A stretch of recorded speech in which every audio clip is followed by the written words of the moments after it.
What do you think about the strategic Bitcoin reserve and the implications of it? It's huge. I mean, it's a nation state because it could lead to nation state FOMO. I mean, as an example, I was at MENA. I saw Eric speak. I saw Manafort speak, and I heard from the Bitcoin Policy Institute guys that basically other states are watching what we're doing. That the Saudis, Oman, and UAE are all stacking, and they were literally saying, "Are you guys okay with us announcing this?" And the response from the Trump administration is, "Sure, after we do."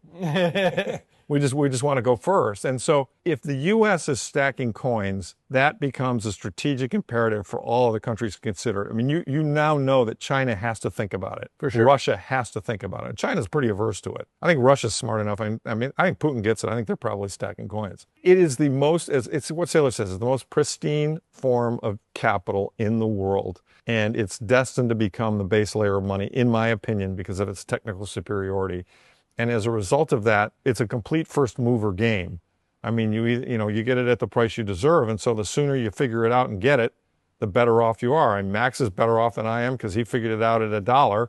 Trace is better off than he is because Trace figured it out at 50 cents. Like, take a guy like Larry Fink, right? I mean, a fiat guy, but smart enough to study it and realize, you know what? I either got to get on board this and figure out a way to make money doing it, sponsoring an ETF, or I'm going to end up like the Vanguard guy and lose my job. Yep. And so, and that's kind of how it is for everybody. A lot of people I deal with now kind of come back and they say, well, yeah, that's great, Larry, but you bought it a lot cheaper. And how can I pay this amount of money, 100,000 a coin, for something you bought for 400 or 10,000?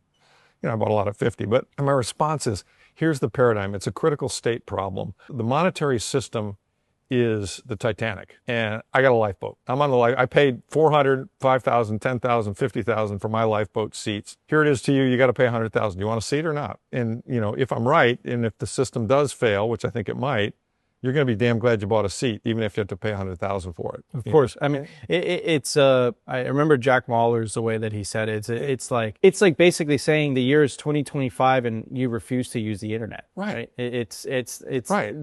Or Manhattan real estate. As Saylor uses. And the whole concept of, I'm not going to buy because this person bought earlier than me. That's more so, that's an ego test more than anything. Correct. Right? Correct.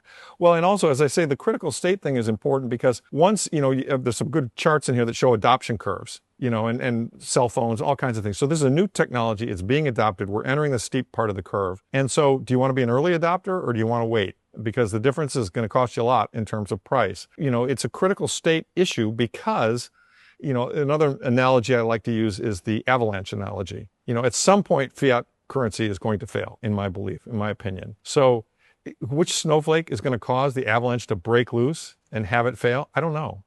But there's no do-over. You know what I mean? You don't get to say, oh, I'm sorry. I kind of wish I wish I'd gotten out of the way before that avalanche, broke loose and came down and smothered me.